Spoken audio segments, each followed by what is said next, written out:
Ad Astra Abyssosque. We meet again, you two. Hi, Catherine. Do you have any commissions for us today? Commissions, huh? Let me think. Oh, how about this? Please attend the Academia's Academic Symposium this afternoon and recite a love poem on stage. Wait, say what now? And if possible, please also use your camera to capture the reaction of the audience upon finishing the poem. Huh? What kind of commission is that? I see. It appears that you're not interested in this commission. In that case, please go to Port Armos and convince the Eremites there to spend some time volunteering at the local orphanage. Hey, that's not any better.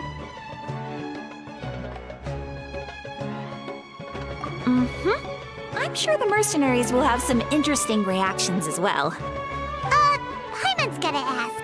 Just who exactly has been submitting these commissions to the Adventurers Guild? Oh, the commissioner? Well, actually, I just wanted to see the two of you in action. Was it so obvious? I was hoping you would actually take one of those commissions. That kind of chance to observe humans doesn't come by often. Ah, so it's Nahida. Paimon just knew Catherine wouldn't crack those kinds of jokes. When did you get into her head? From when she said, Ad Astra Abyssosque. So it's been you this whole time? Are you done resting up, Nahida? Yes. I've been sleeping ever since we parted ways, and I even had a really, really long dream. It was another dream about the Sumeru's festival, except it was a happy one. In my dream, I was sitting in the middle of a flower terrace, and everyone in Sumeru City was holding hands as they danced in circles around me.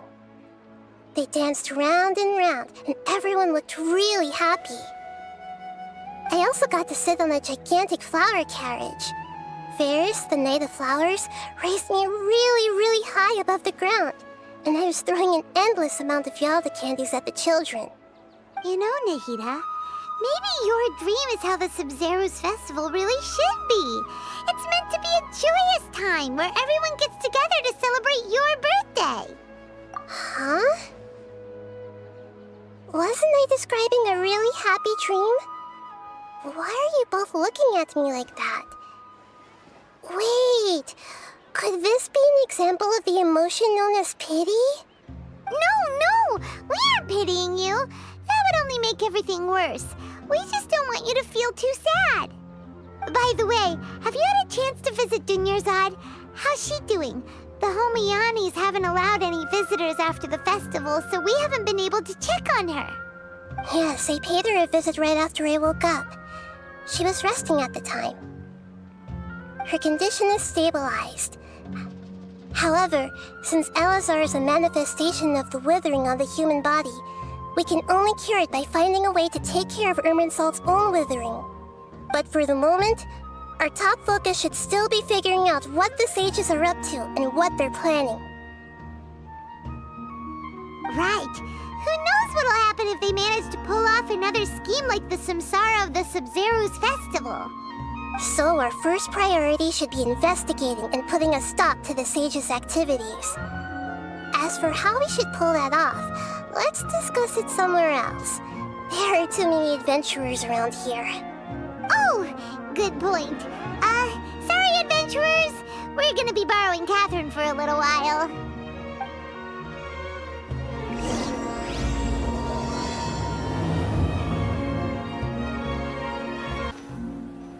Let's continue our chat here. Okay, so do you have any ideas on how we can investigate the sages, Nahida? Actually, I've already done a little bit of work on that. But for now, I want to hear your thoughts.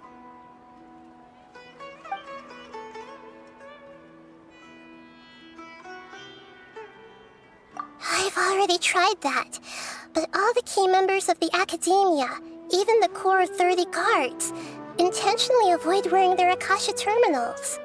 It seems that from the very beginning, they've been guarding against info leaks from the Akasha. Of course, it could also be because they're wary of me. Have you already caught the sage's attention? I'm guessing not yet, but distrusting me would make perfect sense if they've ever paid attention to the urban legends about me. In any case, I probably can't take over their minds directly.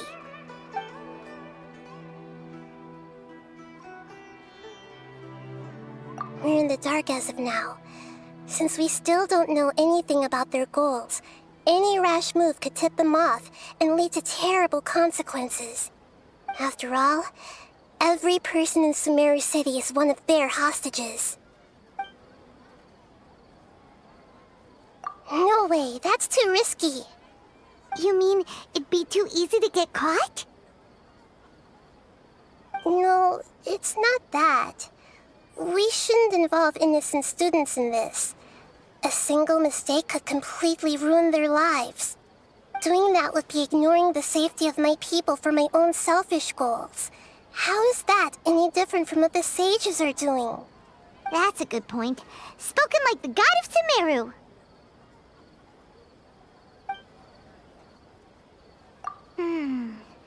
Are we really out of ideas? Nahida, you're super smart, so you already have something in mind, right? Don't keep us in suspense. Spill the beans already. According to a popular theory from the Vahumana Darshan of the Academia, rejecting impractical motions at the beginning of a planning session will give more weight to the actual proposal. Okay, but aren't you the god of wisdom? You don't have to use that kind of gimmick to make us take your ideas seriously. Well, I've been thinking that if I can't directly possess the leaders, and if I can't get ordinary people involved, then I should find someone who's already involved, but hasn't decided to side with the sages. You're saying we should recruit a spy? That does sound like it could work.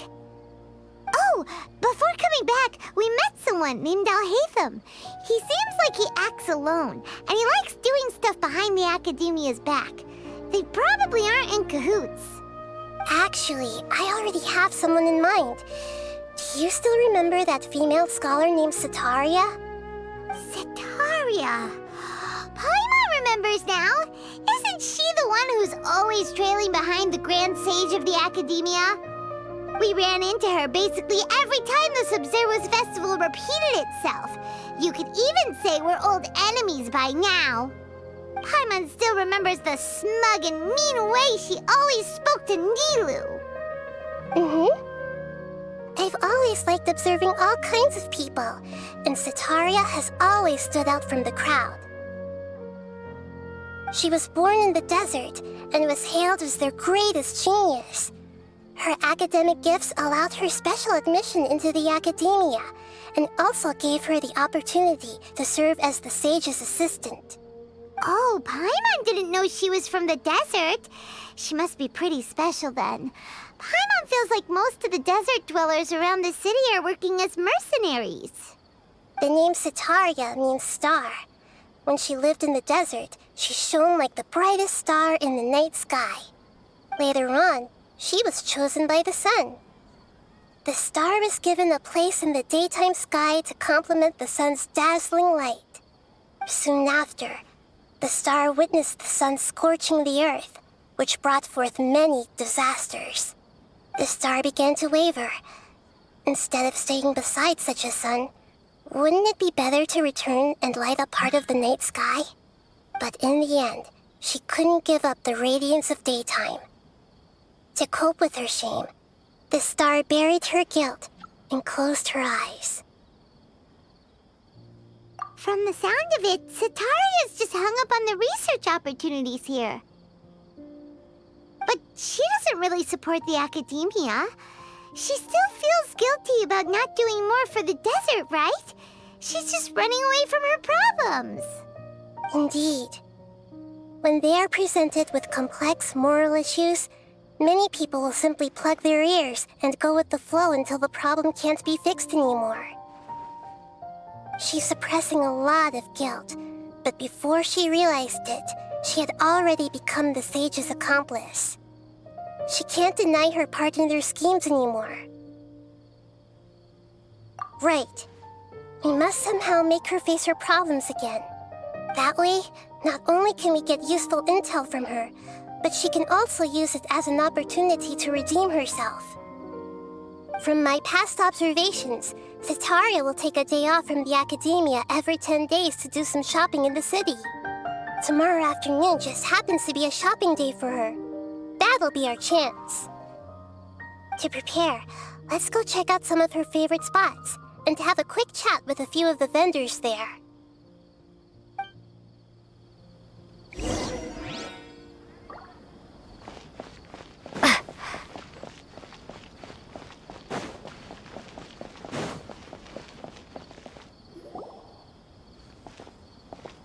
This should be Setaria's favorite fortune-telling spot.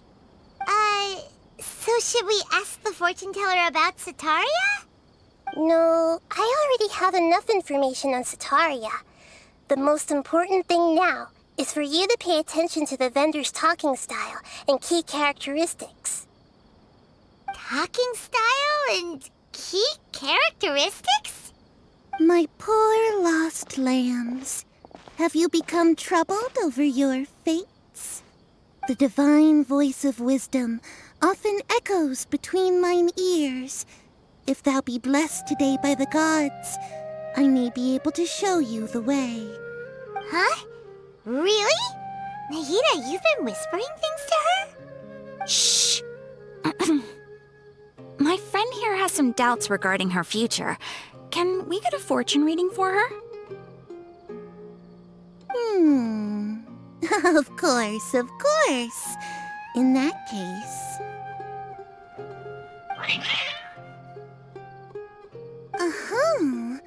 It would seem that Harut and Marut are quite wary of you. Perhaps, at some time in the past, you have somehow offended the gods.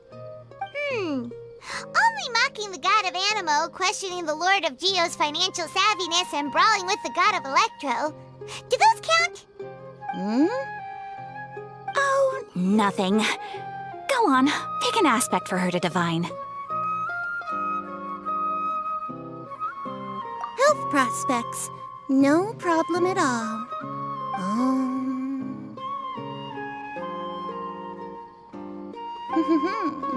The gods have spoken. The truth shall be revealed. Your life shall continue on for many tens of thousands of years. Impossible. Harut, Marut, did you two spoil my divination? I've never read a fortune so absurd. Actually, Paimon thinks this is probably the most accurate fortune-telling you've ever done. I admit that the orientation of today's celestial matrix is, suboptimal. As such, there will be no charge. Is that so? Well, that can't be helped. If you were to bring some food offerings for Harut and Marut on your next visit, perhaps they could help you reverse the wheels of fate.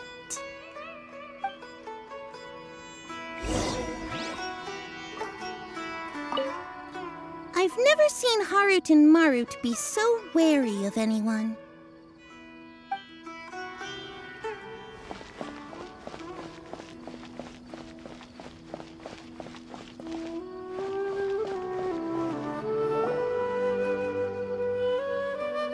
Is this another one of Setaria's favorite stalls? Yep, it belongs to a king. His father helped Setaria a lot when she first moved to Sumeru City, so she still comes by whenever she has time. When I start talking with him, listen carefully to the details of our conversation. Ah, dear customers! Would you like to look at some pottery? We caught wind of your great craftsmanship, so we specifically came to take a look. Oh, I recognize you. Aren't you Miss Catherine from the Adventurers Guild? Sounds like I'm in for some big business. Speaking of, where did you learn this trade? I suppose you could say it all started with my dad. He's a mason by trade, but I picked up an interest in clay while apprenticing for him. After that, I began making pottery by myself in secret, and I simply changed trades when my works turned out well. Although it's a pity that I'm no longer making much use of the knowledge provided to me by the Akasha. That's nice. You're making a living doing something you love. So is your father still working as a mason? Oh no, not anymore. A few years back, he fell from a roof and broke his leg. Since he had already saved enough mora over all these years, he's just enjoying the retired life in Port Ormos nowadays. I see. We wish him peace and happiness in his retirement. I'll have someone in charge of logistics at the guild come by another day for some goods. We'll leave you to it. Take care now. No problem. Rest easy, all our goods are sure to meet your every need.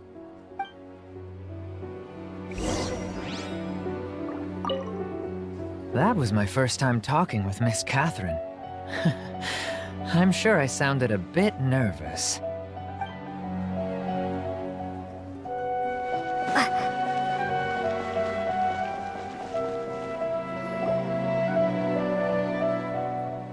This should be our final stop.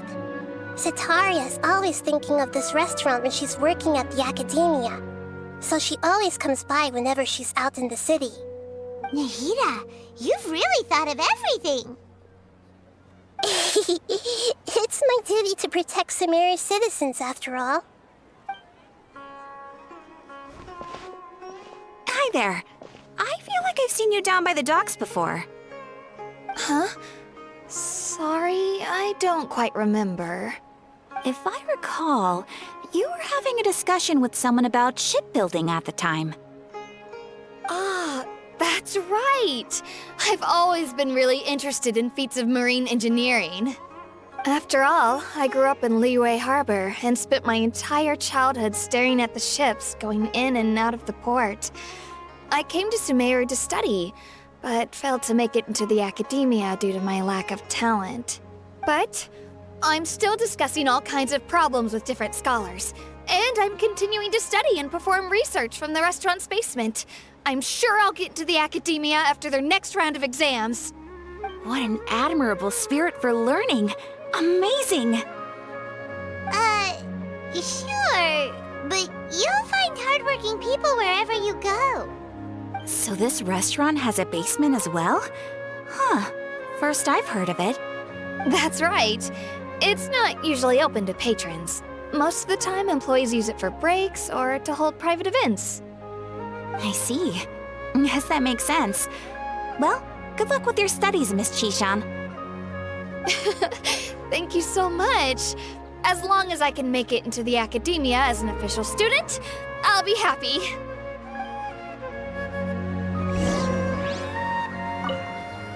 I must have met her somewhere. Why can't I remember?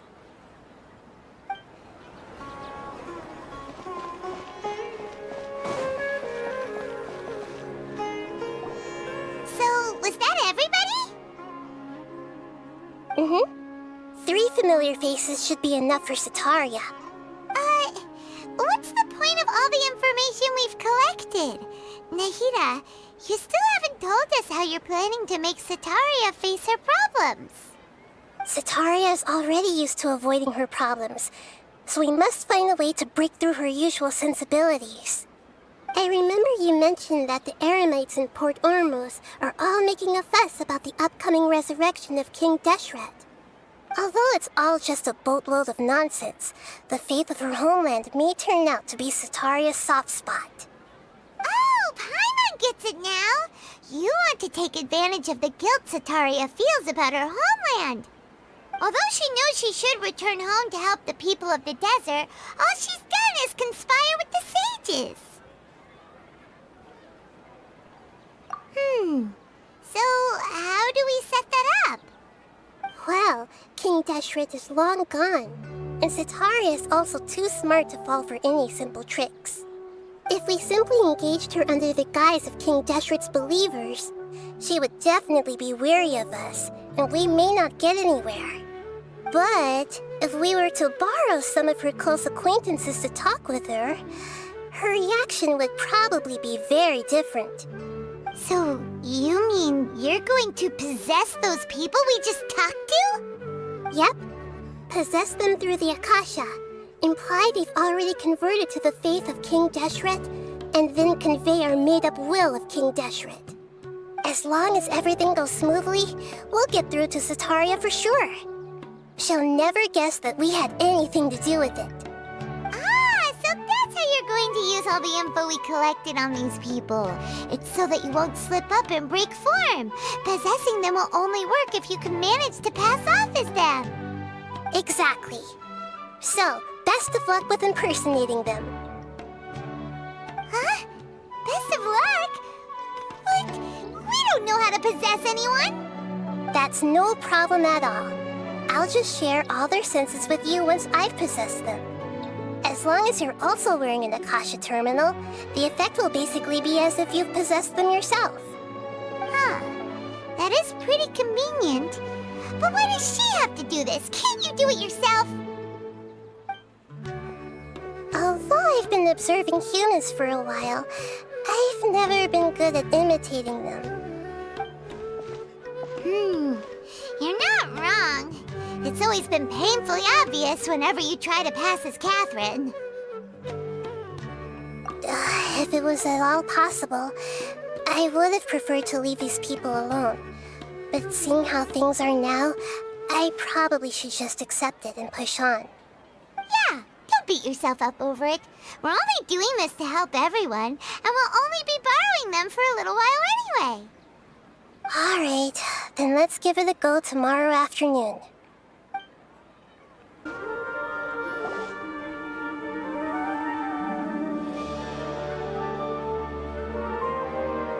Oh, here she comes. Satari's here. Let's quietly follow her. Once she starts talking to her acquaintances, we'll find a safe spot to begin possessing them. As for how we'll sway her to our side, I'll leave that to you. I trust you'll know what to say. I'm starting to feel kind of nervous. Okay, let's go. Looks like they've already started talking. Let's find a hiding spot and get started.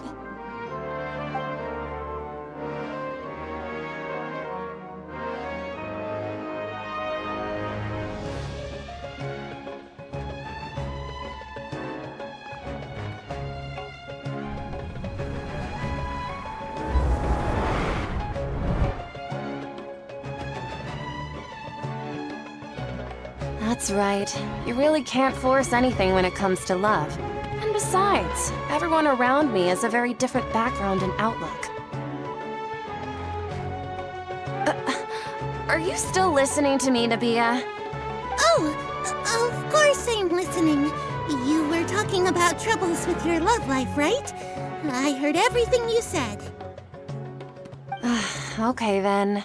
You just seemed a little distracted for a moment there. Strange. Your cats seem pretty worked up. Is something wrong? I always thought they were quiet, happy kitties. Oh, what are their names again? Ah, that's right. They are just little darlings, aren't they? Harut and Marut. So, which fortune do you want me to read for you today? You must have come for another echo of the divine voice of wisdom. I'd like to get another reading on my love prospects, but to be perfectly honest with you, I feel like I've been a real mess recently. A mess?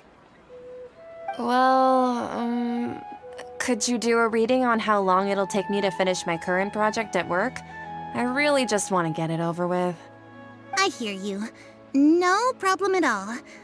The gods will reveal the truth.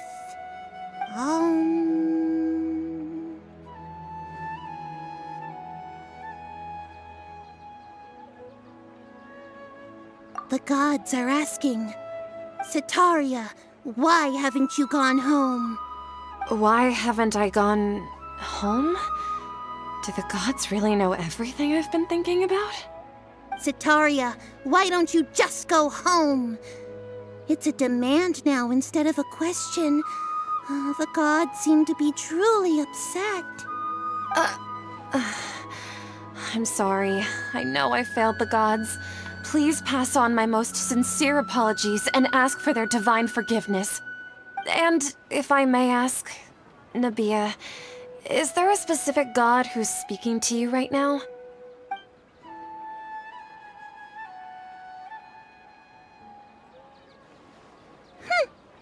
What an inconsiderate and naive question.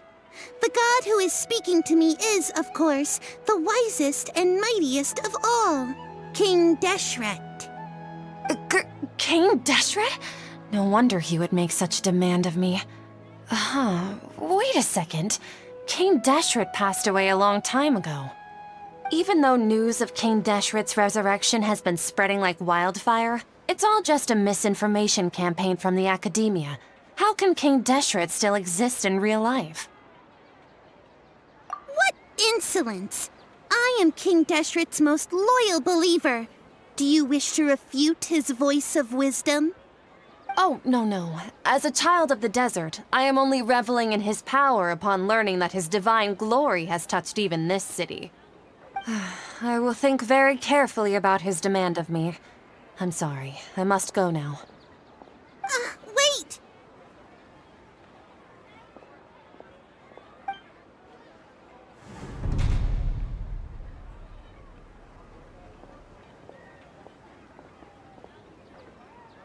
Whoa! She just ran off in a hurry. She looked pretty upset, too. Well done. Sitaria didn't seem to suspect anything amiss. To have something she's been trying desperately to avoid show up out of nowhere and berate her, that must have shaken her to the core. Aw, Nahida, it seems like you understand human emotions really well after all. All I know are some abstract Haravatot theories. And in any case, my time with you has shown a lot of them to be utterly useless. I'm still trying to make sense of everything. Anyway, enough of that. Let's hurry and catch up to Sitaria. She's at Akeem's now, right on cue. Let's get ready to possess him right away!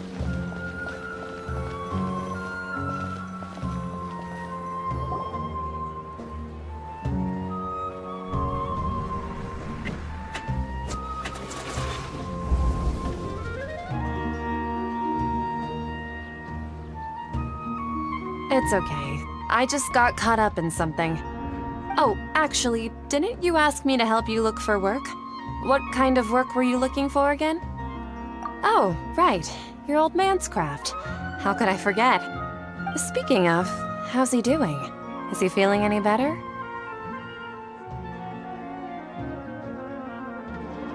Oh, that's good to hear. I have been thinking a lot about him. If I could get some more time off, I'd love to pay him a visit. Actually, while we're talking about him, is he still living in Port Ormos? Yeah, he's been retired there for a while. If you could find the time, please write him a letter. Let him know that recently, faith in King Deshret has taken root in Port Ormos and has begun to spread across Sumeru. He has a quick temper and has always been a devout follower of the Dendro Archon. I don't want him to get into a fight with those King Deshret believers because of a difference in beliefs. Oh? So, who are you siding with in all of this? The Academia or King Deshret? I'm so jealous of you. You were born a child of the desert, yet you chose to betray King Deshret, and now you spend all your time with those crooks from the Academia. Akeem, you don't mean you've also become a believer of King Deshret? What's so strange about becoming a believer of the wise King Deshret? In fact, aren't you the strange one? The one who still can't pick a side? Can't pick a side? Me? Whoa! Paimon had no idea you'd be so good at this! You really zeroed in on the issue and put it right in front of her. It might feel a bit overwhelming for Setaria. But once everything is over, I'll be sure to pay her a visit to her mind and explain everything. Anyway, let's keep going.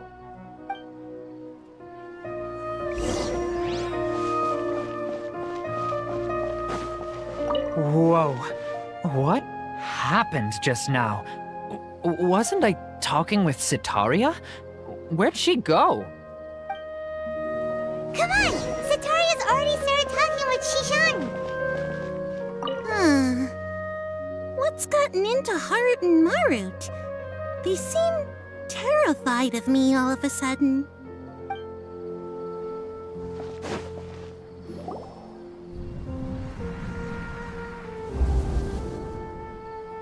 So, Shishan, have you noticed anything weird in the city lately? Like, as if someone was trying to preach to you about something? Oh, right. Speaking of strange things, I celebrated the Sub-Zerus festival so many times that I lost count.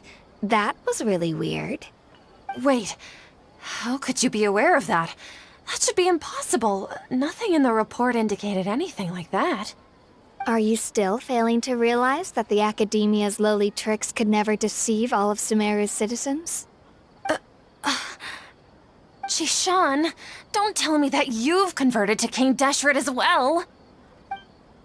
What an absurd question. You make it sound like I should be ashamed for becoming a believer of King Deshret. In reality, shouldn't you be the one who is ashamed?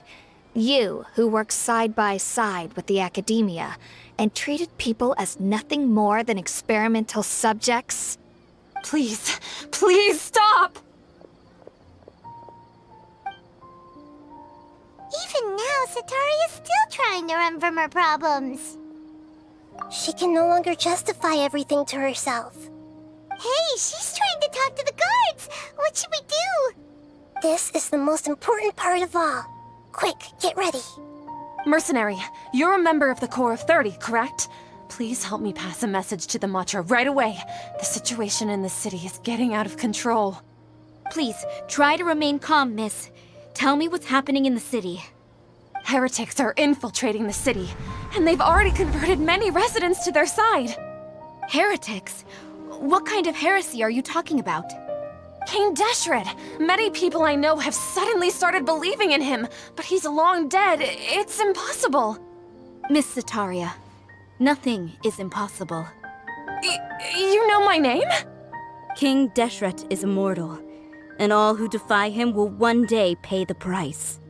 You must face the truth, Setaria. You tread a treacherous path, and the longer you ignore it, the tighter the Academia's grasp on you will become, and the deeper you will be ensnared. Child of King Deshret, never forget that the desert that belongs to you lies elsewhere. What's so strange about becoming a believer of the wise King Deshret? In fact, aren't you the strange one?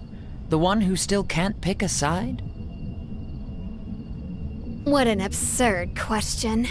You make it sound like I should be ashamed for becoming a believer of King Deshret.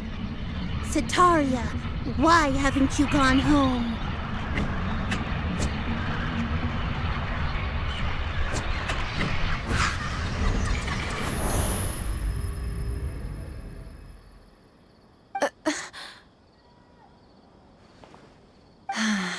It seems that no matter where I run, I only keep finding more believers of King Deshret. I have to say, this is a familiar feeling. I've also been running from my guilt this whole time. Guilt over my part in the sage's plans, and from ignoring the letters from the children of my homeland. But no matter how much I may try to ignore or get rid of it, my guilt always comes back.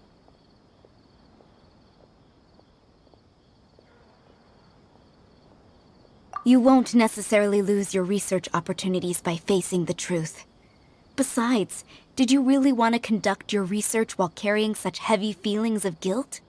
How do you know me so well? Are you truly just a believer of King Deshret? Or are you the god himself? That's not important.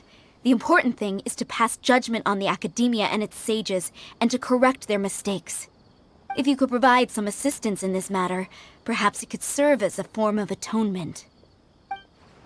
I've actually never believed in the gods, but I've always believed in serendipity. Your appearance must be a fated opportunity for me to get out of this wretched situation. Please tell me, what can I do for you? How much do you know about the sage's current activities? I was just one of the designers for the masked dream harvest scheme, which is what happened around the Sumeru's festival. But I know very little about the full scope of the overall project. I'd assume that only staff with the highest clearance would have access to those confidential documents. I've just been working to meet the Grand Sage's specified requirements. However, there's something that's been really bothering me.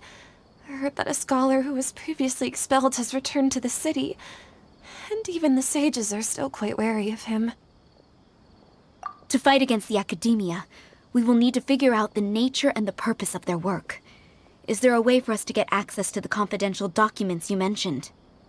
It should be possible if we're willing to take some risks. After all, I'm an assistant to the Grand Sage, and I've been working on many tasks outside of the project. One thing, though, I won't be able to transfer the documents to you through the Akasha once I get my hands on them. The sages have always closely monitored all activities within the Akasha. Let me see. Let's use the most primitive method. Send someone to pick up the documents tomorrow evening at the Academia entrance. The academia entrance. Wouldn't that be too conspicuous? Don't worry about that. I assure you, this won't be a trap. I'm only suggesting this location because it'll draw more scrutiny for me to leave the Academia again. It'll be safest for me to distract the guards long enough to hand you the documents. All right, I trust you. So, if I were to successfully complete this task, would it mean I've atoned for my wrongdoings? That'll depend on the judgment of the Dendro Archon. The Dendro Archon. That's right. Her people are the ones we have endangered. As the god of wisdom, she's also the one responsible for judging and guiding the scholars. Maybe it's time for me to find a god to believe in.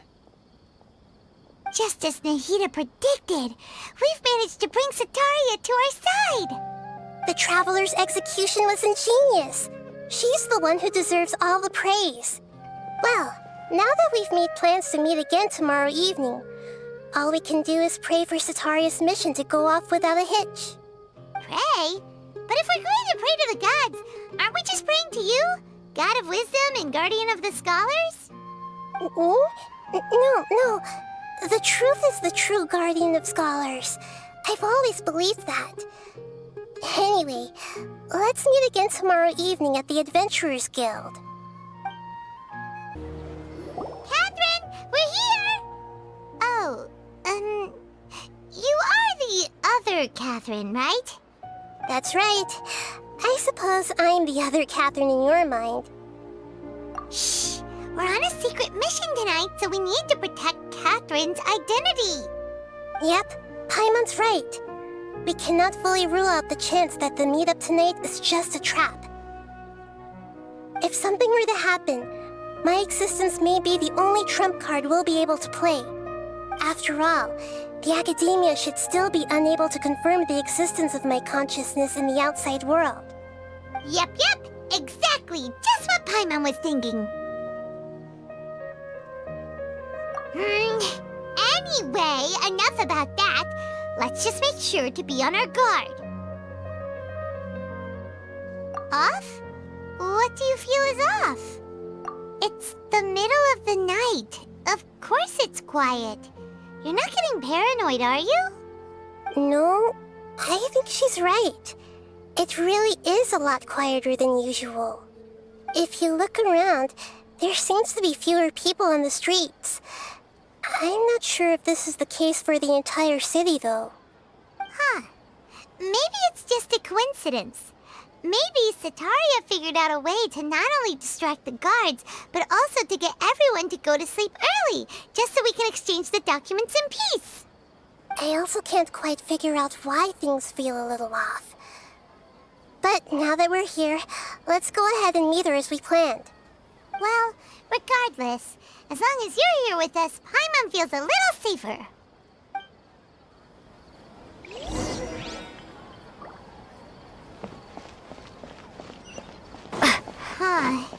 There really aren't many people out right now. Let's hope it'll be this quiet in front of the Academia, and that Sataria managed to distract all the guards.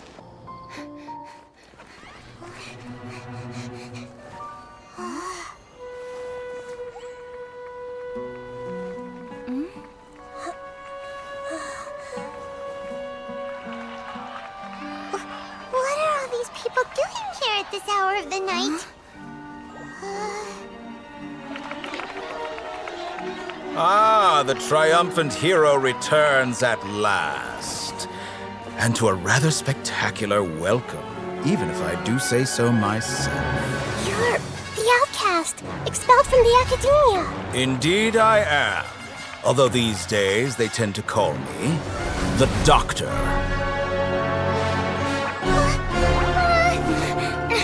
If you're looking for your researcher friend, she has already been taken into confinement. With some basic caution, she could have discovered the listening device on her person. Clearly, she lacks the degree of rigor expected of a true scholar.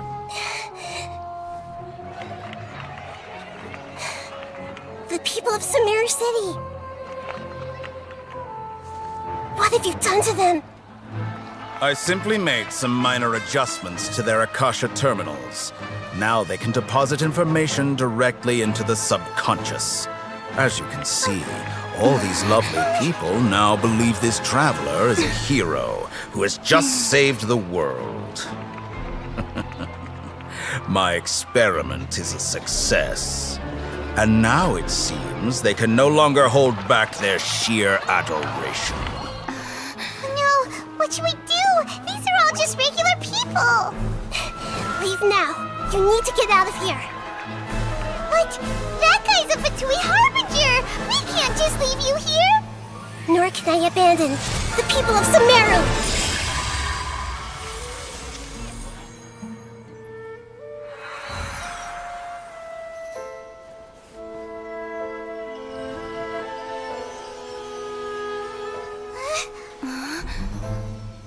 Don't worry. We'll meet again outside of the city.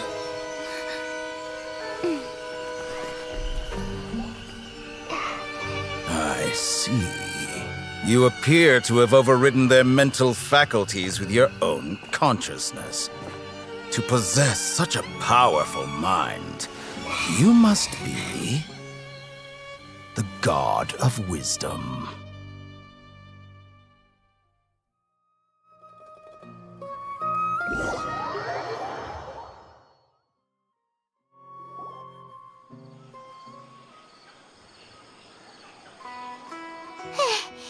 This should be far enough. Whew. Paimon needs to catch her breath first. Is Nahida going to be okay? We only made it out because of her. Paimon wasn't counting on running into a new Harbinger here, let alone such a high-ranking one. That guy was number 2. So scary. He called himself the Doctor. Remember, Tainari told us about him. Sataria did say that someone who once got expelled from the Academia came back recently. And that even the sages are wary of him. Yep, sounds like she must have been talking about the Doctor. Yeah, now that the Doctor's in the picture, we're no longer just dealing with the Academia. They're in cahoots with the Fatui. But what are the Fatui after this time? Another Gnosis? Yeah, things would be a lot easier with Nahida's help. Nahida said we'll meet again outside of the city. But we can't just keep waiting around, right? You mean... Oh, right! Wasn't he invited by the sages to work on some project when we were staying with him in the Vidia Forest? That has to be the same project. Even though he turned it down at the time, he might still know something. There's no time to lose. Let's go to Gandharvaville. Hold it right there. A blonde-haired traveler and a floating fairy. We've got you all right. Take a look around. You've fallen right into our trap. Are you mercenaries from the Corps of 30? Did you come here to arrest us? Corps of 30? We're nothing like those government lapdogs who don't even get scraps for their work. We are an elite brigade that commands the highest commission rate in all of Sumeru. We're here on the orders of a client known only as the Outcast. The Outcast? An outcast from the academia? But why wouldn't the doctor just send the Fatui after us? Still wasting time on idle chit-chat. We'll shut you up soon enough. Get them! You're up, Traveler! I'll protect us. Take that! Stand clear! Lightning Slash! And Shroud! Rah! I'll take my... Yeah! Rah! I'll need... Take... That's close enough. New punch. Yeah. Absorption test. Take this! Can't see? Where do you think you're... Need. Keep up. Need. It isn't over yet! Here comes reinforcements! Fine. Stand clear. Ha! Yeah! That was pretty rough. Is that what elite mercenaries are like? Yeah, looks like we'll have to keep our guards up. But this doctor guy seems like a pretty tough opponent. He knew exactly where to set up an ambush. Did he predict that we would try to find Tainari? Going up against smart people is tough. Anyway, let's keep going. Oh, it's the Traveler and Paimon. What are you two doing back here? Kale, it's nice to see you again. Are you doing all right? To be honest, I'm not doing too well. My Elazar has been progressing at a faster rate lately. I'm finding it harder to complete more intricate tasks. As a result, Master Tainari is taking me off the patrol schedule. He will only allow me to stay here and coordinate other people's tasks. Oh, Kale. Speaking of Tainari, did he go off on patrol? We're here to talk to him. Oh, Master Tainari? He just left the Avidia Forest a little while ago. He was headed to Party's DI. Huh? He left? What? Isn't Tainari always saying that he never wants to leave the Avidia Forest? He even turned down the Sage's invitation. I thought it was weird too. Master Tainari always prioritizes his work as a forest watcher above everything. He almost never leaves his post. He left in a hurry this time, though. No, I only found out that he left through a message he left behind. He also made sure to delegate all his tasks using a schedule. To leave in such a hurry? I'd guess he had something urgent to take care of. Master Tainari originally studied in the Amorta Darshan of the Academia, and Partis Di is something like the Amorta's research base. Many rare shrubs and grasses have been planted there for research. I know that before he became a forest watcher, Master Tainari once spent a long time conducting research at Partis Di. A research base, huh? Gotta wonder what kind of research Tainari just decided to work on all of a sudden. Oh, we don't have a lot of time, so let's go look for him at Party's DI.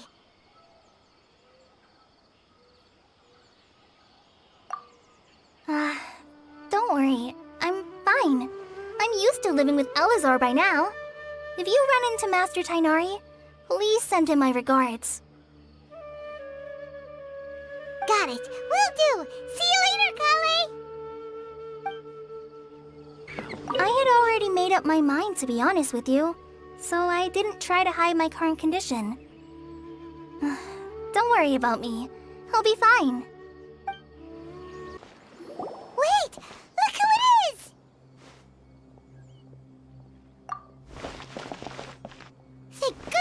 okay. We were so worried about you. Hey, this was supposed to be a touching reunion, but you're ruining the moment. Actually, it's very smart of the Traveler to be wary of me right now. After all, the Doctor has shown that his technology can apparently even control human minds. Plus, it's not like you could have known what happened after we split up and I was facing the Doctor by myself. Even a pool of stagnant water after a torrential storm can occasionally pass as a patch of sky. Paimon feels like only the real Nahida could come up with such an obscure analogy. Huh? But I wasn't trying to win your trust or anything. All I wanted was to clarify my point. Well, we understand that point now. Please, Nahida, tell us more about what happened. Are those poor people all right? When you left, I was still in the middle of restoring everyone's minds. Thankfully, when the Doctor mentioned depositing information into the subconscious, he didn't mean engraving information into their minds. Instead, he did something closer to creating hallucinations. That was still within my power to fix. Luckily, I managed to finish my restorations and mind jump away from him just as he was about to capture me. Whew. What a relief. The Doctor sure pulled out some hidden cards, but good thing we had Nahida with us. I wouldn't be relieved just yet. I gave away my true identity when I restored everyone's minds, which means we've lost another one of our trump cards. Also, the Doctor is already an expert at modifying Akasha terminals. Maybe it's only a matter of time until he captures my consciousness inside the Akasha. Would that mean you'd no longer be able to jump between minds? Then how do we stop him? He's still at the Academia, so it's possible he already started messing with the Akasha. Ugh, it feels like he's toying with us. What a nasty piece of work. Plus, the Doctor's combat ability alone is apparently enough to make him worthy of being number 2 of the Fatui. We shouldn't give up hope just yet. Let's try to find another way to attack this problem. Actually, Nahida, how did you know we were trying to get to Party's DI? Have you been waiting for us? Yes, I have. I can see the Traveler's elemental energy, so I deduced your destination by looking at the direction you were moving in. You didn't come here for sightseeing, right? Did you find any leads? We're looking for a scholar we know. His name is Tainari, and the sages once tried to reach out to him. Why don't you come inside with us and see what we can find? Okay, let's just hope we won't get him into trouble.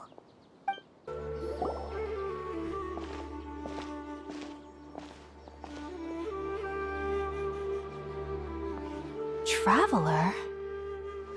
It is you! Ah, it's Hypatia!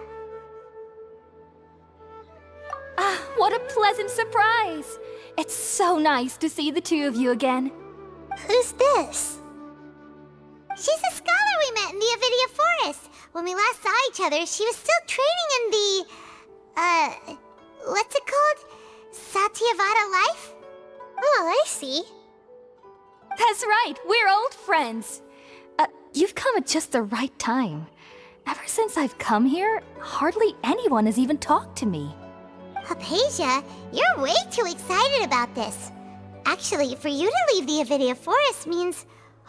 you're not in training anymore? Wait, no. Did you already finish your training and reach Paripurna life? What do you think? My consciousness has already managed to make contact with the divine. You did it! Congratulations!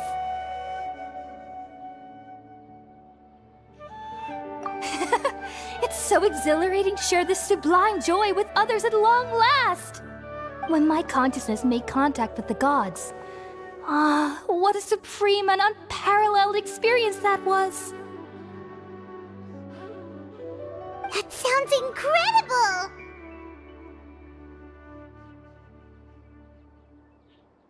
Oh, all right. Actually, please wait. I haven't forgotten my promise to you. Remember? I promised to help you understand what you saw from Irminsul once I gained deeper insights. My current self has not only gained true insight, but I can even help you establish a direct connection to the consciousness of the divine.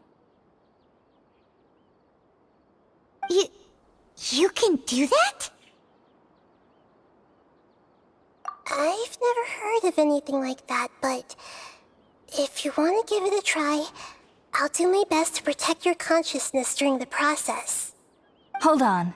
I brought some spirit-born ale with me. This is still a crucial part of the ceremony. We're using that incense again? All right now. Hold my hand. I'll help you establish a pathway to connect your consciousness. Okay. Ready?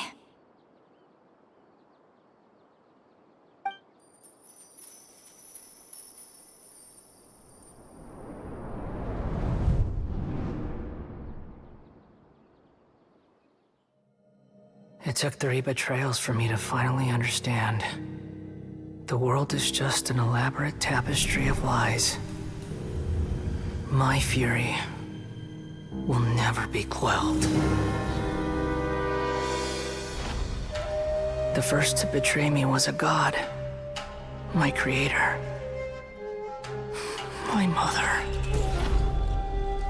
Valuing strength above all, she saw no worth in me and I was discarded. The second was a human. My family. My friend. Consumed by fear, he saw me as an abomination. The third was one exactly like me. A hope for the future. A fledgling barely out of the nest. Powerless before his mortality, he broke his promise to me. Humans, they can't be trusted. And the gods fill me with pure loathing. So I said good riddance. I denounced the world and laugh in its face. My chest will never again be defiled by worldly filth. I will scrub away every last trace of human emotion. Then it will be empty, a blank slate, and ready to receive a supreme gnosis, brimming with pure divinity.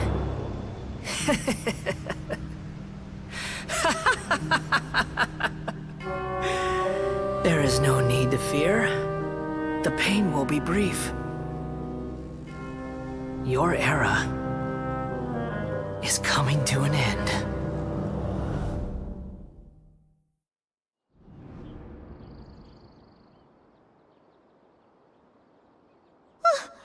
What was that? Did we actually just see the Balladier's memories? Everything matches what we know about him. But how is he connected to the divine consciousness that Hypatia was talking about? You saw it, right? You felt it, right? Such a majestic god! Such a noble will! Such sublime emotion! Alas, shame. If only that which beats within my chest wasn't a filthy mortal heart. Oh, great and merciful God! Please grant me forgiveness and salvation! Do you understand now? I'm afraid this is no Puripurna life, but rather... Ah! You! Why are you so mean to me? Why is everyone hiding from me? I found divine wisdom. Shouldn't I receive praise and honor? Haven't I uncovered that light in the darkness? Hypatia? That's how I always thought everything should be. Wait. Have I already lost my mind?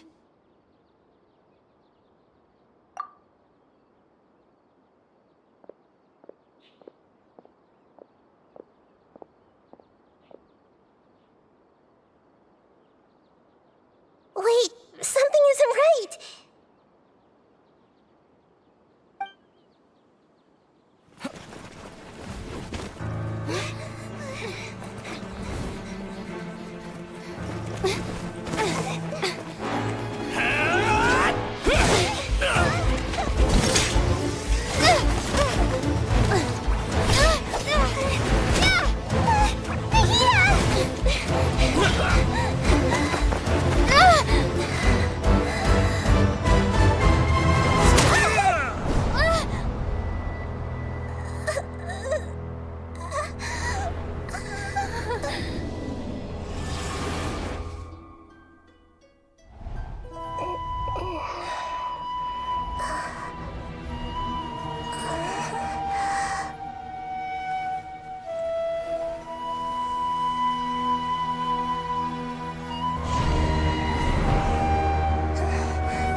Are you okay, Nahida? Wait, no. Something feels different. You're back! Oh, the Traveler's back? Nahida was controlling your body for a while. It seemed like she jumped over to you as an emergency measure right before the Catherine puppet was destroyed. After that, Kainari heard the commotion and came over. He helped us defeat the mercenaries and then he ran with us all the way here. What? You swapped places? You mean your consciousness also went into Nahida's body? Wait, then where is Nahida's consciousness? Where is she now? I never imagined that an individual's consciousness could be transferred around like this.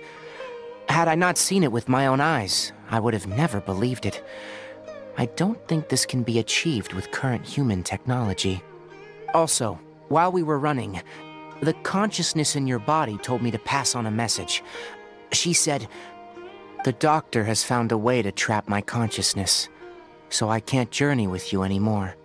But even in a moonless night, a shower of starlight can still drown out illusions and lies." Oh no! Nahida's trapped in the sanctuary of Sumeru for good this time. Was that message all she left for us? It's pretty vague. Oh, that makes sense. Since the doctor captured her, she won't be able to say anything without him knowing. She's being extra careful. Even in a moonless night, a shower of starlight can still drown out illusions and lies. Huh. Paimon knows the moon illusions and lies are from the alchemical divination at the Sumeru's festival. Didn't Nahida use a starlight analogy before? It had something to do with Sataria. Oh, that makes a lot of sense. Huh. Do you think Nahida was telling us to go find help in the desert? But she isn't with us anymore. Think we'll be okay? Paimon, you said Sanctuary of Sumeru, correct? Does this mean that this Nahida you're talking about, the consciousness who was occupying the Traveler's body, is the Dendro Archon? Your guess is correct, but the situation's a bit complicated, so it's really hard for us to explain right now. That's all right. A scholar's curiosity doesn't need to be appeased right away. As for the complicated nature of the situation, safe to say I have witnessed that for myself. I've spent some time with you, and it looks like the Dendro Archon's also on your side. So, I trust you. Thank you, Tainari. Oh, actually, we came here to ask you a question. What do you know about the project that the sages have been working on? Ah, that. While I was indeed invited to join that project, the sages were always secretive about its scope and goals, so I eventually declined. All I know is that the project has something to do with the restoration of Irminsul. Huh? Did you see something when you were in Nahida's body? What? Do you have any evidence?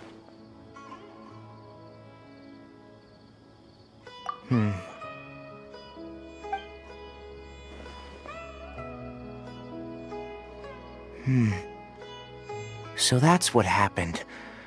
That explains why Hypatia's symptoms were different from those of the other scholars who went mad. It's because she made contact with the consciousness of a new god who is still in the process of being born. Tighnari, did you leave the Avidia Forest because of Hypatia? I did. I noticed Hypatia's mental anomalies, but since her symptoms were rather atypical, I secretly took her to Pardis Di and began searching for a way to return her to her normal self. If I didn't take action, Hypatia would have already been taken by the Matra to the desert, doomed to a life of exile at Aru village. Now that you mention it, I knew the Academia has never thought particularly highly of Lesser Lord Kusanali, but I still didn't expect them to do something as arrogant as creating a new god. Looks like I made the right decision by not accepting their invitation. The Doctor and the Balladeer. We have 2 Fatui Harbingers in Sumeru. Sounds like we're in for a bad time. From your description, I don't think they've completed their project. There may still be room for us to intervene. But then, what is the connection between creating a new god and restoring Irminsul? Yeah, it feels like we're still nowhere close to figuring out the Sage's goals. Right, we've pretty much gone over everything we need to know, so we should head out. How about you, Tighnari? What are you going to do? I'll stay here for now. I still want to try a few more things to help Hypatia. If you're planning to go into the desert, start by heading for Caravan Ribat. That'll be your fastest route. Come find me here if there's anything else I can do to help. May the spirit of wisdom go with you. Thanks, Tighnari. Hopefully Hypatia will feel better soon. We're off then.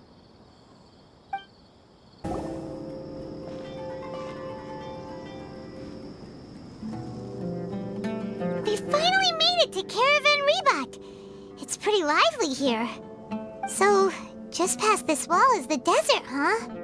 Oh, wow. Paimon remembers hearing people call this the Wall of Samiel. It's made to block sandstorms from the outside. Oh, if it's this tall, it's gotta be the divine work of Greater Lord Rukkhadevata, right?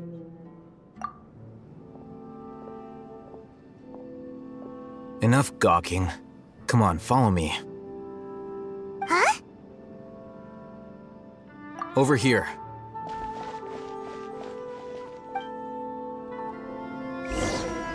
Oh, Hatham went that way! Let's hurry up and follow him. Wonder what he's up to.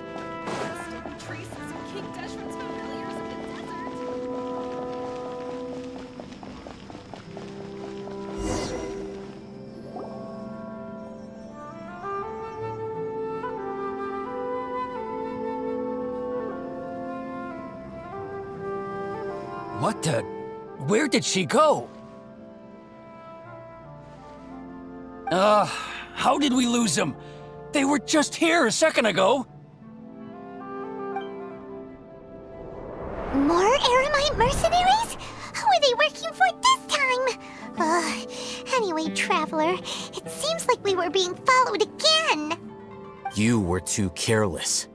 You should have noticed those hopeless amateurs trailing you a long time ago.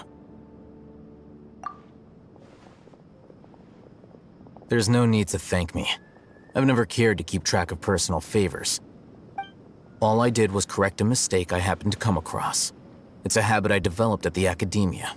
You really gave Paimon a scare, Al-Hatham. We never thought we'd run into you here. Last time we met at Port Ormos, didn't you say you were going back to the Academia? Wait, don't tell Paimon that you're here to take us back on their orders. Oh, So you've already landed yourselves on the Academia's hit list. I can't say that I didn't expect it. However, had I wished to turn you over to the Academia, don't you think you'd already be the Eremites' honored guests by now? Oh, right. You do have a point. I have no interest in running errands for that project. As a scholar, I've always belonged to the camp that promotes researcher autonomy. And these days, you're more fascinating than anything the sages can offer. Not quite. To tell you the truth, I'm still investigating the Divine Knowledge Capsule. Unfortunately, I've run into some difficulties. Everyone says the capsule originated in the desert and was eventually moved to Port Ormos. If I am to get to the bottom of this, I must understand how the capsule first came to be. Which brings me back to you, and why you're so interesting. The leader of Ain al-Ahmar used the Divine Knowledge Capsule right in front of you, and upon seeing him, your expression became perplexed, and you were lost in thought for quite some time. To have that kind of reaction, I think you must have realized something. Are you interested at all in sharing what you've been hiding from me? Alhaitham, you really have a ridiculous eye for detail. What kind of person even notices or remembers stuff like that? So that's your answer.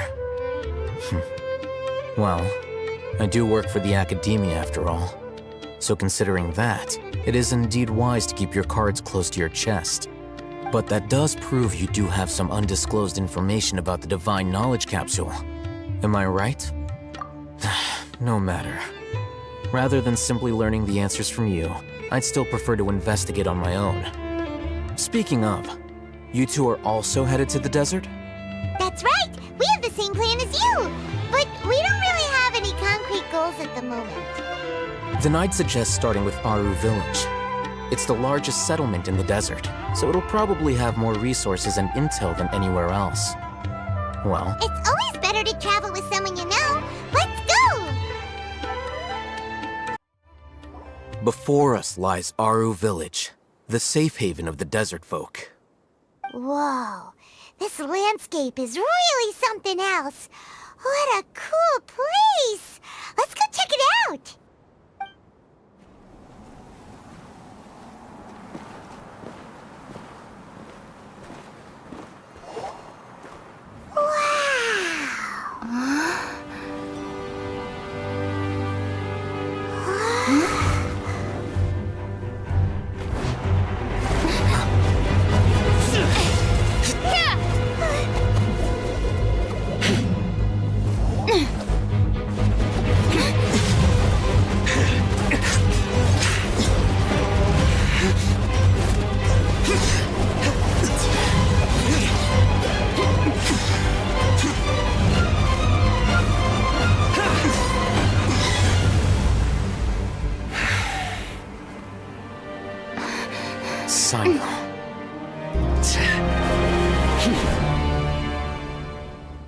Unless my memory fails me, we have barely spoken 2 words to each other before now at the Academia. Would you care to enlighten me as to when and how I invited the General Mahamatra's wrath? Alhaitham, do not think you can escape my judgment just because you managed to escape my attack. Judgment? So that's how you'd characterize your actions here, is it? Or would elimination perhaps be a more accurate description? Had I used my full strength, not even this traveler would have been able to stop me. Though styled like an assassination, I sought only to ensure that my target would be unable to flee or resist. Standard practice for the Matra, as well you know. Seemed to me more like your own personal touch. Who is that, Alhaitham? Did you call him General Mahamatra? Yes. General Mahamatra Sino, head of all the Matra at the Academia. He's a formidable hunter, and the ultimate nightmare for any who have committed academic crimes. You seem to have placed a lot of trust in Alhaitham, to the point of blocking an attack for him. If I were you, I'd never choose to side with him. I wouldn't believe a single word that comes out of his mouth.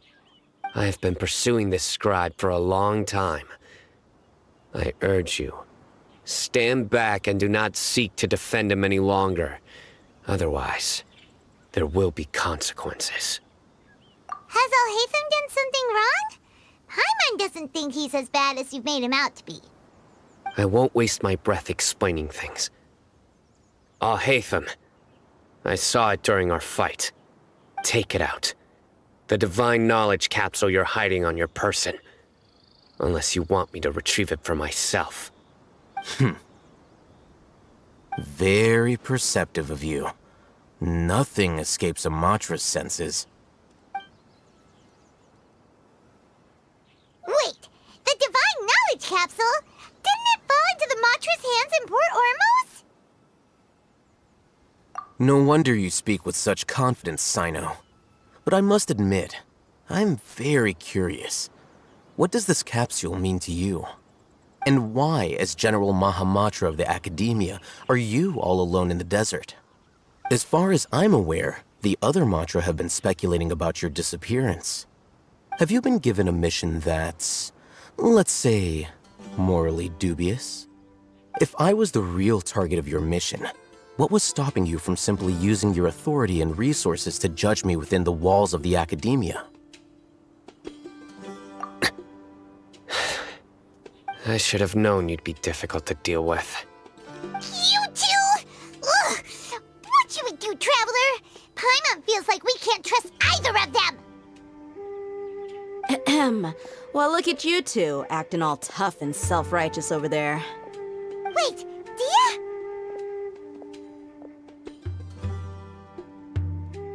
Great! Finally someone that we can trust! You gotta help us out here, otherwise these two are gonna start fighting again! Yeah, sure looks that way. Two giants from the Academia duking it out once and for all. Not something you get to see every day, that's for sure. Listen, I know you academic types love to fill up your big brains with self-righteous morality and lord your empty rules and virtues over each other. But how dare you bring your petty disputes into the safe haven of Aru Village? It seems like someone's gonna have to beat some sense into your thick skulls until you finally learn to respect these grounds.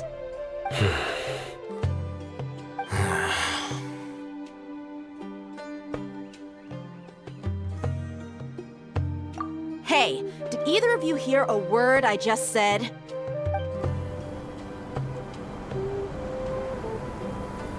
Whoa, what's going on? The wind's so strong! Is this a sandstorm?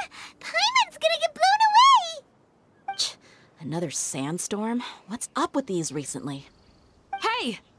All of you, over here, quickly! We have to take cover! Someone's calling for us! Oh, this wind is too strong! Let's get over there! That sounded like Candace. Come on, you two. Jeez, are all of you Academia folks such hard work? Move it! All right, stop yelling.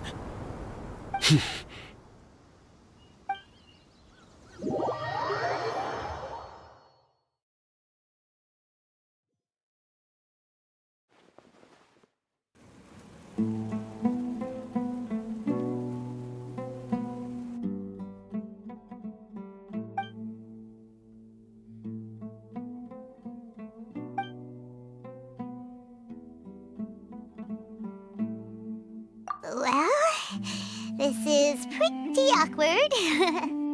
Hey, wanna play sardines with three people who wanna tear each other limb from limb? Sure, why not? Sounds fun. The air is so thick and heavy. Paimon can hardly keep floating anymore. My sincere apologies, everyone. This is the home of our village chief. I will have to ask you to make do with this small room until the sandstorm dies down. Please, let me introduce myself. I am Candace, protector of Aru Village. Our savior has come at last! Nice to meet you, Candace. The name's Paimon. Thank you so much for helping us. There's no need to thank me. It's only right to help each other when the weather gets rough. Wow, She's so gentle and caring, like a nice older sister. Unlike those guys over there. All right. Now that we're all better acquainted, we should return to the topic at hand. As a guardian charged with the responsibility to protect my fellow villagers from harm, I was observing your conflict from afar, even before the sandstorm started. And now that you have set foot within our village itself, it is all the more my responsibility to make absolutely sure that you pose no threat whatsoever to us. So please, have an honest and sincere conversation with one another, and put your hostile feelings to rest. If anyone dares to start anything again while they are under this roof, I will not hesitate to send them out for some quality time with the creatures of the sandstorm. Oh! On second thought, Paimon may have misjudged Candace's character. And that goes for you too, Miss Dia. Do I make myself clear? All right, we got it, Candace. That's what I like to hear. So, which of you will begin? I was supposed to be a mediator, but I might have gotten a little too involved just now.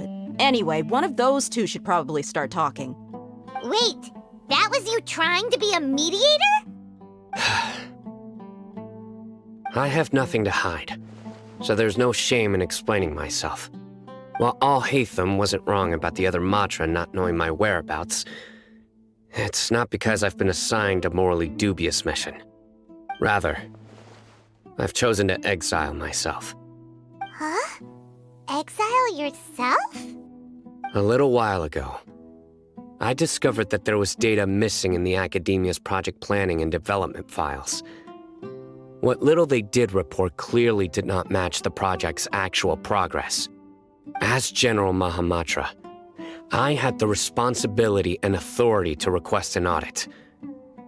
However, to my surprise, the person responsible for the erroneous data was none other than Grand Sage Azar himself.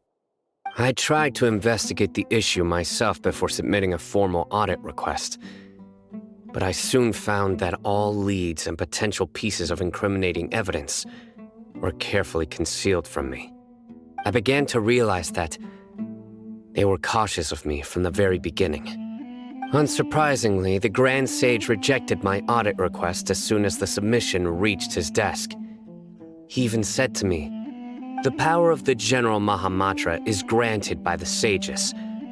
You have no right to judge us." So they really are up to no good. I realized then that to the Grand Sage, the Matra are nothing more than tools for the sages to assert and maintain their control over knowledge. The vows that we took, the principles that we strive to uphold, they are meaningless to the academia of today. I believed it would be wise to flee the academia before the sages had a chance to take action against me. This way, they can no longer see nor predict my actions. I will never give up on this investigation. There's no need for someone else to give me power or authority. Once I find the truth, I will administer judgment by my own name.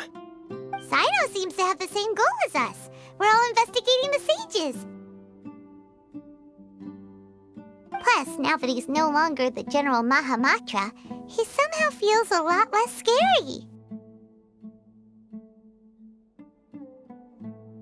Well, Sino, if that's your story, then why did you see Al-Haytham as a target? When I was investigating the matter in the academia, I overheard a conversation between Al-Haytham and a sage. The sages asked you to investigate a blonde-haired traveler. Do you dispute this, Al-Haytham? What? Like many parts of the project, this assignment was undocumented. Now throw in your suspicious behavior with the Divine Knowledge Capsule, and I think we deserve an explanation. Yes. I was indeed tasked with investigating the Traveler.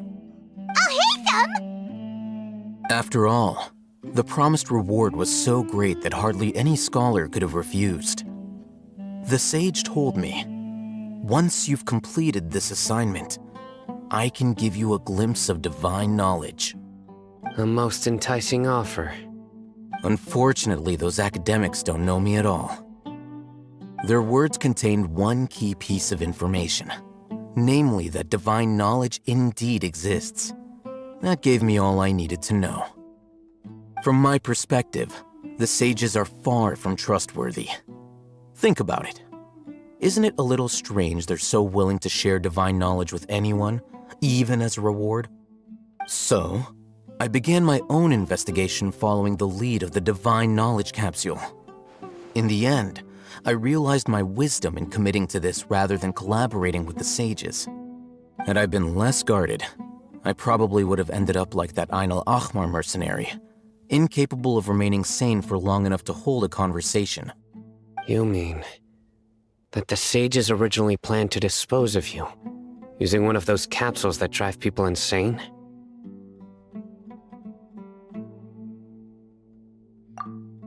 I'd already given up on the assignment by then. I only told the academia I was waiting in Port Ormos for you to appear so they wouldn't suspect anything. So it came as quite a surprise when I encountered my erstwhile target while investigating the divine knowledge capsule. Criminals do love to talk about coincidences. Even though I ran into the Traveler by chance, I had no intention of providing assistance to the academia. Also, you should remember, you were the ones who decided to follow me and strike up a conversation after I left that tavern. That's true.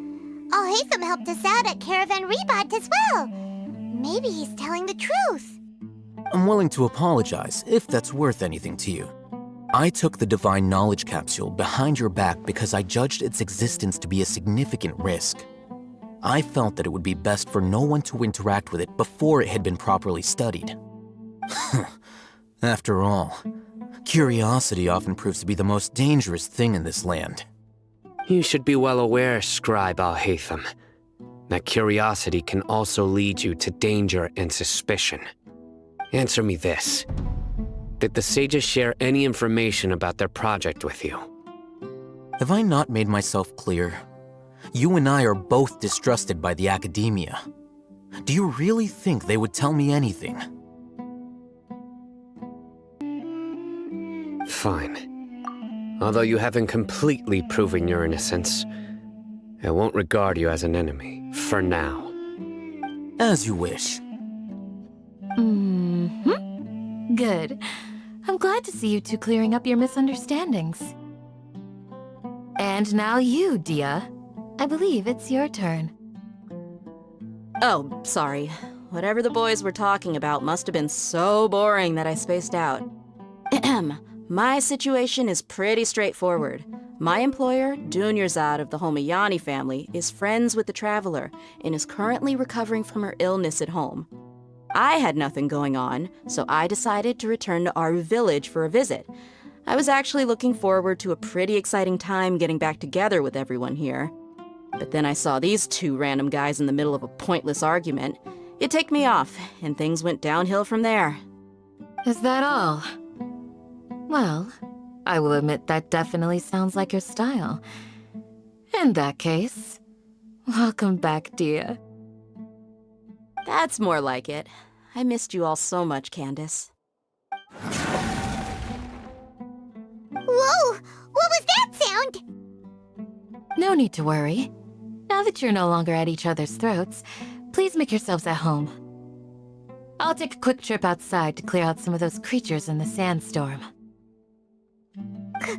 Creatures? In the sandstorm? Are you sure you don't want some backup? Fighting in a sandstorm is not for the faint-hearted. Anyone without extensive training in these conditions is at a disadvantage. You needn't worry. Yeah, just leave them to Candace. Don't worry, she's as tough as they come.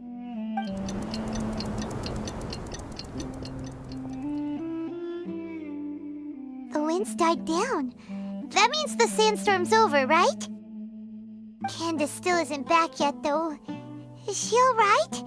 Maybe we should go out and check on her. When you put it that way, even I'm starting to feel a little worried. All right, let's go. We've been here long enough, and the boys are as chatty as the floor. Ooh, Candace, you're still fighting? You've been out here dealing with these creatures the entire time? Yes. They just keep coming in waves.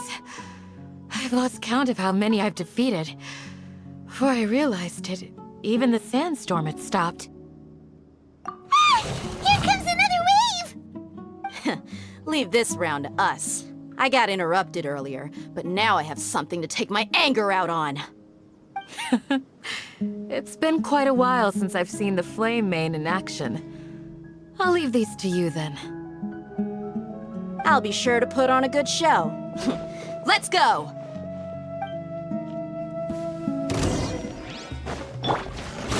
Go, Barbara, go! Bellowing Thunder! Take this! Enshroud! I'll uproot you! Here comes another wave! When are they ever gonna let up?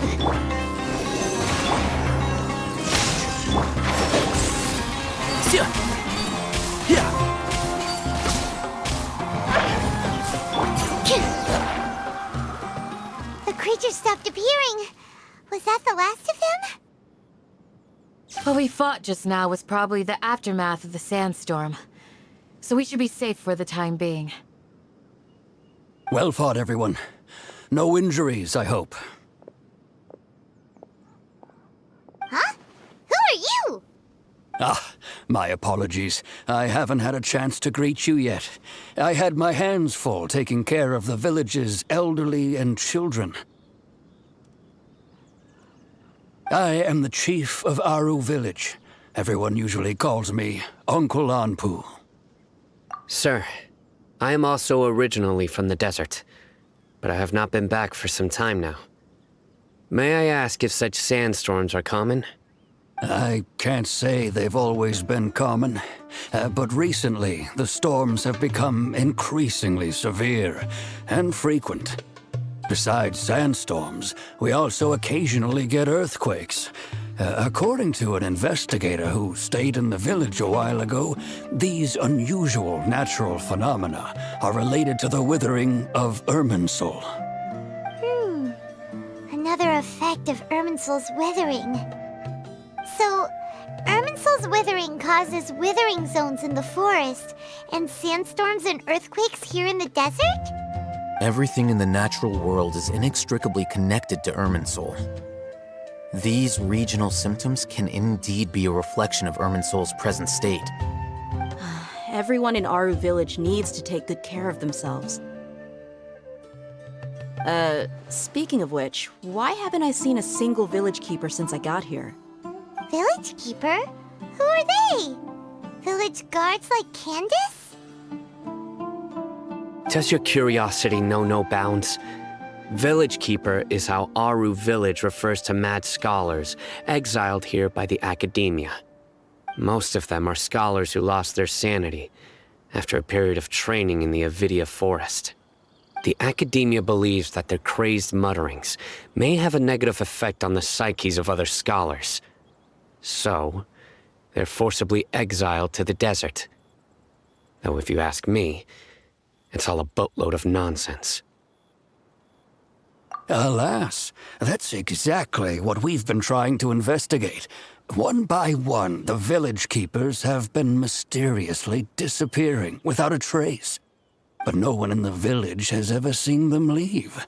If you're planning to stay around the village for the next few days, I'd appreciate it if you could keep an eye out for them. I've had encounters with those people in the past. I'll see what I can do to help. The Matra are the ones responsible for their exile. Now that you're no longer with them, are you trying to alleviate your guilt and atone for your past sins? I'm fascinated by how you think. Mock me if you will, but if you are guilty, I will eliminate you, regardless of my position or identity. Oh, you're the former General Mahamatra. You must be an expert in these kinds of investigations. Thank you for your help. Is it because you're reminded of Hypatia? Oh, these poor scholars. First they lose their sanity, now this! We need to help get them back home, safe and sound. But, is it really a good idea to tag along with Sino? You seem like you really don't trust him. I'll be grateful for the assistance. No doubt you will do a better job than some of my former subordinates. Let's start by finding a spot to share what we know so far.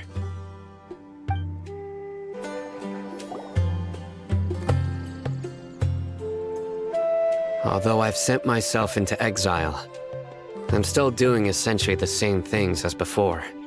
Do you still have any questions for me before we start our investigation? One of my former subordinates told me that this title has its origins in a strange incident. The Academia has long exiled mad scholars to Aru Village. A mysterious phenomenon exists here. When mad scholars first arrive, they are as incoherent and deranged as before. But after spending some time here, they invariably begin to calm down. Initially, the people of Aru Village greatly resented having to take in the mad scholars. But a strange incident one night changed that. Aru Village was struck by the strongest earthquake in living memory.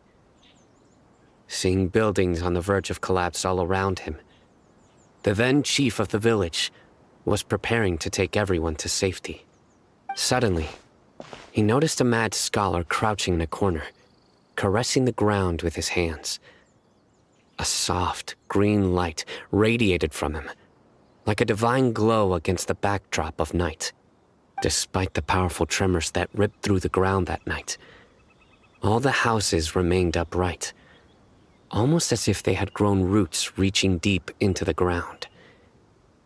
In the end, not a single building collapsed, and no one was hurt. After that, the people of Aru Village treated the mad scholars with greater kindness, and began to refer to them as the village keepers. A soft green light? A mad scholar protecting Aru Village? What do you make of it, traveler?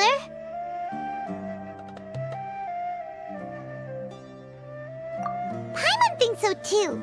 Actually, Sino, do you know if any of the mad scholars continued to wear their Akasha terminals at Aru Village? In theory, they would continue wearing them so the Academia could still monitor their activities. With that said, the main Akasha system would no longer have any interaction with them. Oh, no wonder! Everything makes sense then!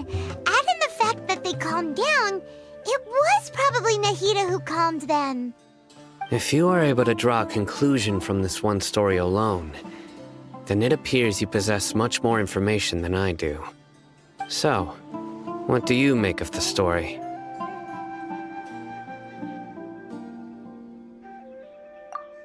Really? Lesser Lord Kusanali. What? You don't believe us? Lesser Lord Kusanali was definitely using the Akasha to give her power to the mad scholars! No, it's not so much that I don't believe you. I'm just struck by your reasoning. Lesser Lord Kusanali, the current Dendro Archon, is she really active in Sumeru? The Academia has always placed far greater importance on the late Greater Lord Rukkhadevata. They've more or less ignored Lesser Lord Kusanali, and I've never had any reason to doubt their views. In addition, I've never heard any stories about Lesser Lord Kusanali and her deeds. To me, she might as well have been a god that never existed. No way! Nahida definitely exists! She's a... How should Paimon put it? She's a good Archon who's kind and wise, even if she says weird stuff sometimes. I've spent many years interrogating criminals, so I can easily tell when someone is lying. Good! Then you should know that we're telling the truth! That look in your eyes. I've never seen that from a liar. You two really must have met Lesser Lord Kusanali. How can this be? To think, our Archon has been amongst us this entire time. Alright, now it's our turn to put our skills to good use for this investigation. But easier said than done, especially since we don't have any leads. Maybe we can start by knocking on some doors. Excuse me, are you here to help me find my grandpa? Huh? Who are you? By the sounds of it, a resident of this village. My name is Isak. You'll help me find my grandpa, right? Is your grandpa a mad scholar? Hey, don't say that. Grandpa is just Grandpa. Why do you have to call him that? It's not like he's a bad person or anything. The person you're referring to is not a local. Yet you are. Why do you call him Grandpa? Grandpa is just Grandpa. He's my family. I heard everything you said to the village chief. Please, you gotta take me with you. I want to find my grandpa. I swear I'll help. I won't be a nuisance. Ah, so you're the one who was eavesdropping on us around the village chief's house. I was planning to go out and take care of whoever it was, but I had a vague feeling that they didn't harbor any ill intent. Whoa. Haven wasn't kidding about Matra having sharp senses. Sino, he's just a kid. All he wants is to find his grandpa. Let's find a way to help him. Sorry. I was only listening in because I wanted to know where Grandpa went. Honest. If you don't believe me, you can ask Miss Candace. All right. But first, let's confirm the facts with Candace.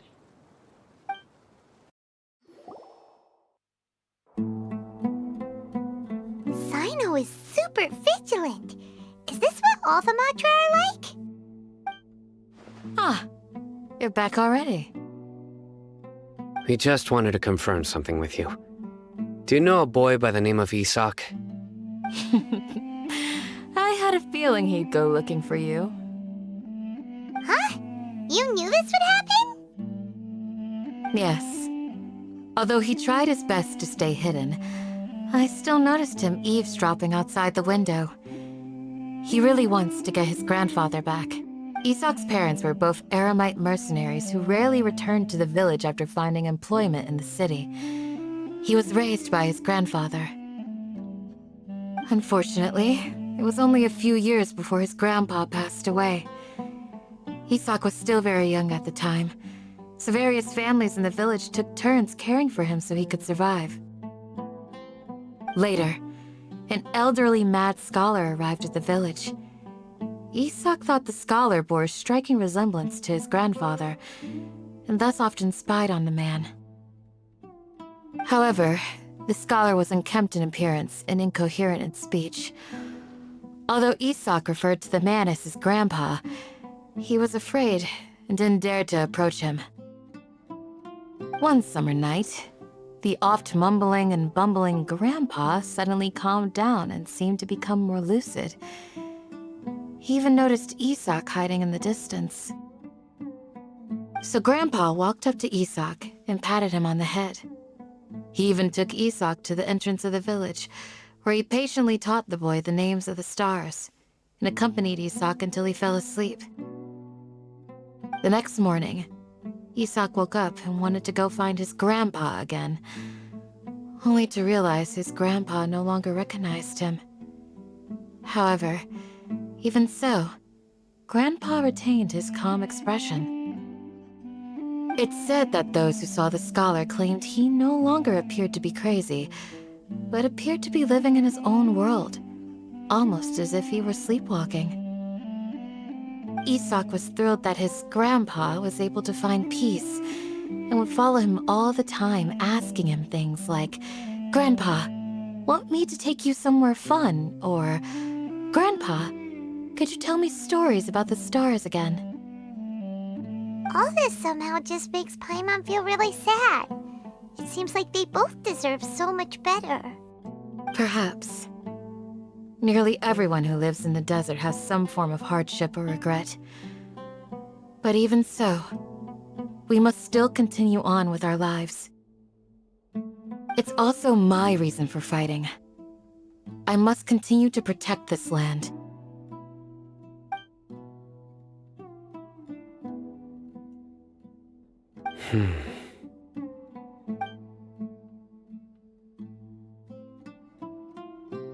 Maybe the people have always had a considerate god watching over them.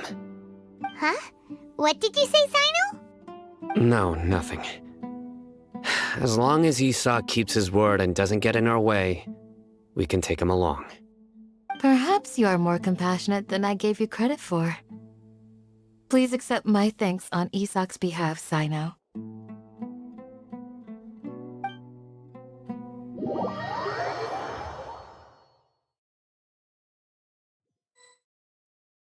Hey, Isak! Oh, it's you guys! We've cleared everything up. Let's go find your grandpa. Really? Wow! Thank you so much!